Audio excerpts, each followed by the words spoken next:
Another major company announced a big round of layoffs. Microsoft started sending out layoff notices to employees this morning. New at 4, about 6,000 Microsoft employees need to start looking for new jobs. The company is laying off nearly 3% of its workforce as part of the largest mass layoff in more than 2 years. Microsoft just confirmed its largest layoff since 2023. No all hands, no long memo, just a quiet 8K filing.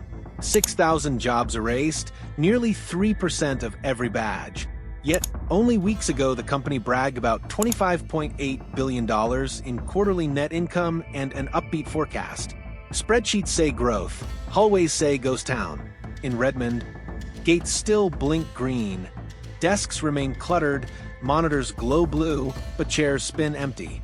Badges still ping, nobody answers. Meanwhile, the share price hovers near record highs and AI budgets keep ballooning. If this feels familiar, hit like. If profits rise while jobs vanish, who exactly is winning?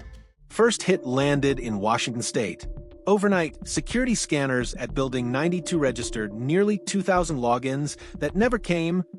1,985 badges tied to Redmond headquarters were shut off before breakfast.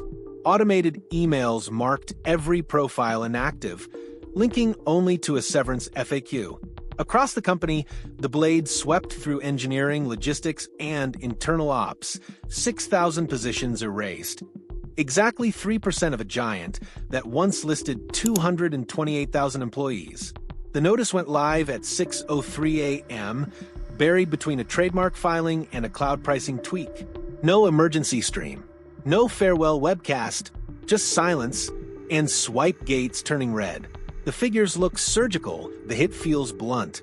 Core, build, teams lost senior architects, the same hour support centers lost overnight supervisors.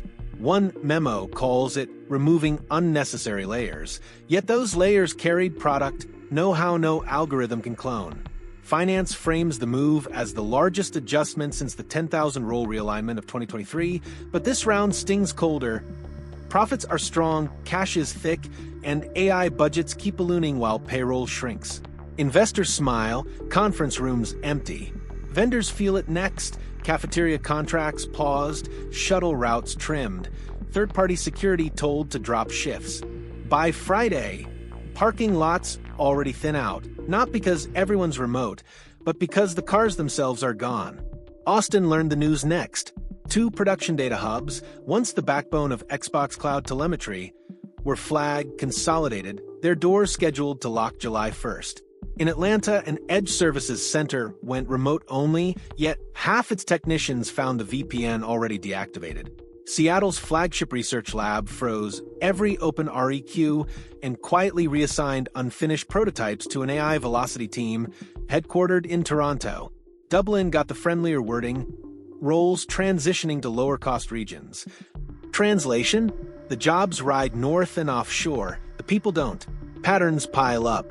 Office analytics show printer use down 34% in Boston, cafeteria orders slashed 40% in Charlotte, shuttle ridership off the chart in Herzliya. The same morning HR severed test engineering in North Carolina, recruiters posted urgent AI openings in Hyderabad and Bengaluru. Canadian subsidiaries advertise a green energy tax incentive to lure the same data center staffers. Texas just lost. Inside the earnings deck, a single slide explains it all. Headcount optimization enables reinvestment in strategic AI growth. Shareholders call that vision. Town planners call it a cliff. Local suppliers, cleaners, food vendors, HVAC crews read the pattern faster than Wall Street. When the servers move, so do the paychecks, and the silence that follows isn't an accident, it's the business model. This wasn't downsizing. It was refactoring for machines. Behind closed doors, Microsoft executives are trimming not because business is bad, but because automation makes labor look optional. Publicly, they say it's about streamlining management layers. Internally, the shift is far colder. Engineers are being cut to make room for the tools that replace them. One AI leader let it slip. These are people who built the foundation, she posted after being laid off. But foundations don't matter when platforms change. Nadella's own words just months earlier gave it away. At a time of platform shifts, you lean into new design wins. You don't keep doing what you did in the previous generation. Translation: legacy teams are out. AI-first execution is in. Even top performers aren't immune if their code isn't aligned with cloud growth targets. Azure underperformed in one segment, so they culled headcount, even though AI revenue exceeded forecasts. And it's not about cutting bad apples. These roles weren't performance-based. They were simply excess. The contradiction is sharp. America first, but the cuts hit American workers first. Big tech champions homegrown innovation, then quietly reallocates entire product life cycles overseas or into code. The new motto sounds more like, automate what you can, relocate what you can't, and let the rest go. So, where did the jobs go? Look north and east. In the same quarter Redmond shed thousands, Microsoft Canada expanded hiring by 12%. The AI team in Toronto gained 2 new floors. Montreal's cloud services division opened 60 new roles, many mirroring the exact functions lost in Seattle and Dallas.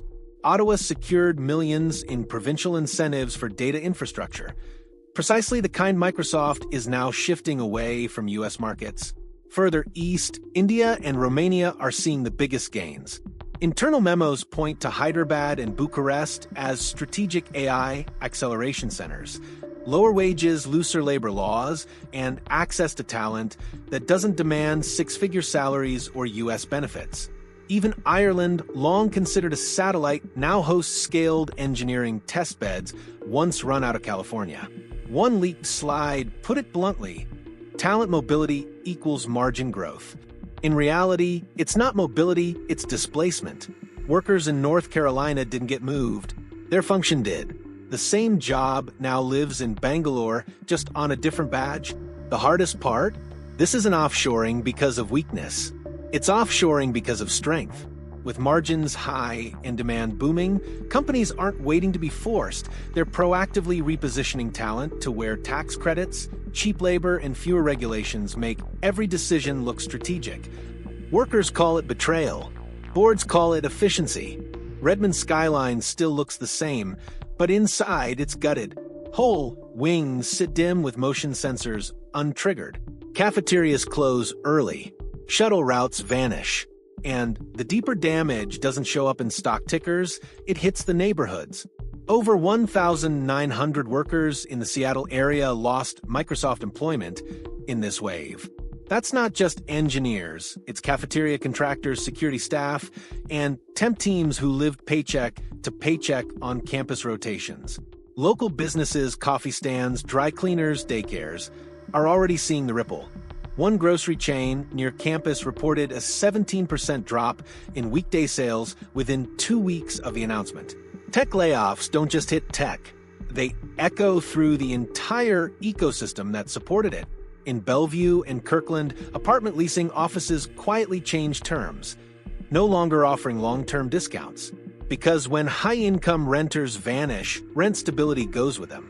And when a 6,000 job layoff becomes the new normal, small-town employers worry they're next. No headlines mark the shift. No press release says, "We're done here." But when parking passes don't renew and shuttle lots collect dust, the message is clear. The company didn't slam the door, they just stopped showing up. And the silence they left behind? It's louder than anything they said. This wasn't a reaction. It was a strategy. Microsoft didn't downsize because it had to, they restructured because it could. High profits, record AI growth. And still, 6,000 jobs erased like line items. From Redmond to Raleigh, roles weren't phased out. They were relocated, replaced, or quietly deleted. Not because they failed, but because they weren't needed in the next version of the plan. The boardroom calls it future-proofing. For workers and towns left behind, it feels like being written out of the future entirely. Correction or collapse. Drop a comment. We want our take. Because the factory didn't explode, it was emptied quietly.